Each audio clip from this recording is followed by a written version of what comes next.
مجھے ان حضرات کی جوتیاں سیدھی کرنے کی برکت اور نتیجے میں حاصل ہوا. یہ وہ سلیقہ ہے جسے اللہ نے اپنے فضل سے عطا کیا باوجود اس کے کہ میں اس کا اہل نہیں تھا اور اس کے لیے میں غیر مستحق تھا. ذالک فضل اللہ یؤتیہ من یشاء واللہ ذو الفضل العظیم. میں جب ندوۃ العلماء میں آیا تو چند اہم چیزیں میں آپ کے ساتھ شیئر کرنا چاہتا ہوں، اور یہ بھی صرف اس لیے کہ آپ کو ترغیب ملے کہ آپ کو اس ادارے میں رہ کر کس طرح دین کا کام کرنا ہے اور دین کو سیکھنا ہے. میں ایک ایسے گھرانے سے تعلق رکھتا ہوں جہاں الحمدللہ مالی حالات بھی مستحکم ہیں اور اسٹیبل ہیں، اور میرا جو لائف اسٹائل رہا ندوۃ العلماء میں آنے سے پہلے وہ مدرسے کے لائف اسٹائل سے بہت مختلف تھا. جب میں نے ندوۃ العلماء میں داخلہ لیا تو مجھے یہاں پر بہت سی پریشانیوں کا سامنا کرنا پڑا. مثال کے طور پر لکھنؤ کی گرمی سے کون واقف نہیں ہے، اور میں اس بات کا عادی تھا کہ دن کا اکثر حصہ میں ایئر کنڈیشن روم میں گزارتا تھا. یہاں صورتحال میرے لیے اتنی سخت ہو گئی تھی کہ بسا اوقات اس شدید گرمی میں، ابھی مجھے نہیں معلوم کہ اس کیمپس کے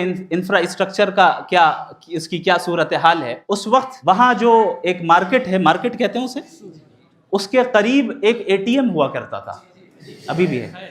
اس اے ٹی ایم میں ایئر کنڈیشن بھی تھا، ابھی بھی ہے. الحمدللہ.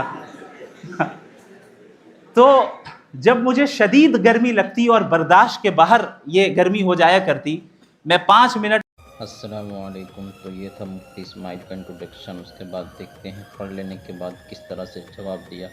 آج ہندوستان کے 15 کروڑ مسلمان اسے جانتے ہیں اور پہچانتے ہیں. بھئی کوئی کہے کہ ہمیں خدا دکھاؤ، اگر ہے تو دکھاؤ، یا یہ کہ خدا کے ایگزسٹنس پر امپیریکل ایویڈنس دو، تو یہ ہے در حقیقت غلط ٹول کا استعمال کرنا.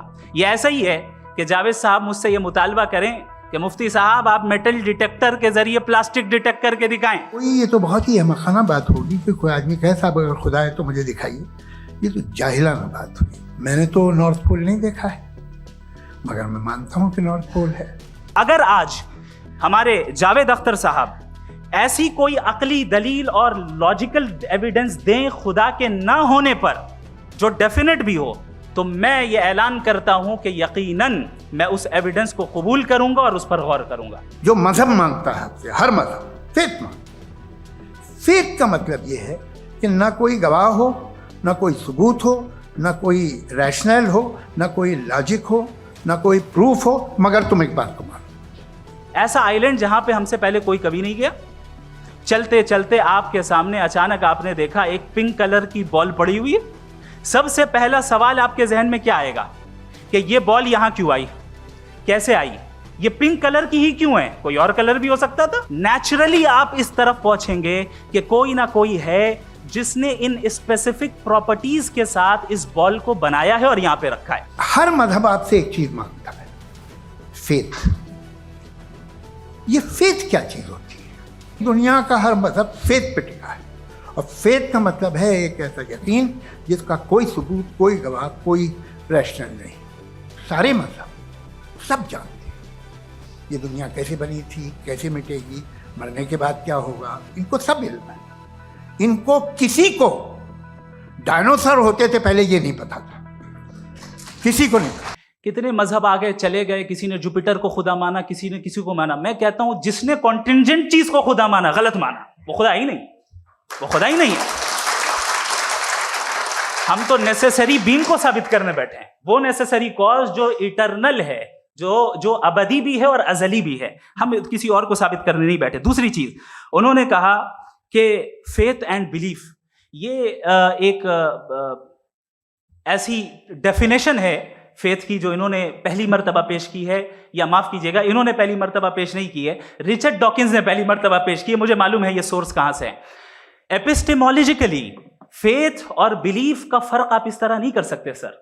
فیتھ صحیح بھی ہوتا ہے، غلط بھی ہوتا ہے. بلیف صحیح بھی ہوتا ہے، غلط بھی ہوتا ہے. جو لاجک، ریزن اور ایویڈنس سے بیکڈ ہوگا وہ فیتھ صحیح ہوگا. اور آپ جس فیتھ کی بات کر رہے ہیں کہ ان لاجیکل ہے اور اس کے پیچھے نہیں ہے، تو we are on the same page. ہم نہیں مانتے اس فیتھ کو. جو فیتھ ایسا ہو جس کے پیچھے کوئی لاجک نہ ہو, ایویڈنس نہ ہو, ہم نہیں مانتے. ہم تو اس فیتھ کے قائل ہیں جس کے پیچھے لاجک ہو اور ایویڈنس ہو. تو بلیف صحیح بھی ہوتا ہے, غلط بھی ہوتا ہے, فیتھ بھی صحیح ہوتا ہے اور غلط بھی ہوتا ہے. تو آج فیتھ اور بلیف کے ڈفرنس پہ بات نہیں ہو رہی. آج آپ چاہے فیتھ ایکسپٹ کر لیں یا بلیف ایکسپٹ کر لیں, آج یہ بات ہوگی کہ ٹروتھ کیا ہے, چاہے ٹرو بلیف صحیح ہے یا ٹرو فیتھ صحیح ہے, اور فالس فیتھ کیا ہے اور فالس بلیف کیا ہے, بات اس پہ ہو رہی. دوسری چیز انہوں نے پوچھا اسٹوپیڈیٹی پھر کیا ہے. اگر فیتھ ریلیجن اسٹوپیڈیٹی نہیں ہے تو اور کیا ہے؟ چونکہ فیتھ کا مطالبہ کرتے ہیں تو اسٹوپیڈیٹی کیا ہے؟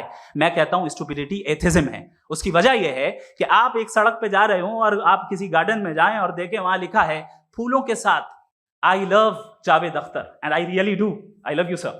سو جب آپ وہاں پر پہنچے تو وہاں پہنچ کر اب یہ بتائیں, کیا آپ یہ کہیں گے واو واٹ اے نیچرل سلیکشن؟ یہ کیا نیچرل سلیکشن ہے؟ نہیں, یہ پریسائزلی ڈیزائنڈ ہے, اس کے پیچھے ڈیزائنر ہے. لہٰذا اگر کوئی ایک ایسی کامن سینس کی بات کو قبول نہیں کر رہا ہے کہ یونیورس جو اتنے پریسائزلی کام کر رہا ہے ہم کہہ دیں کہ خود بخود بن گئی, میں سمجھتا ہوں اس سے بڑی اسٹوپیڈیٹی اور کچھ نہیں ہے.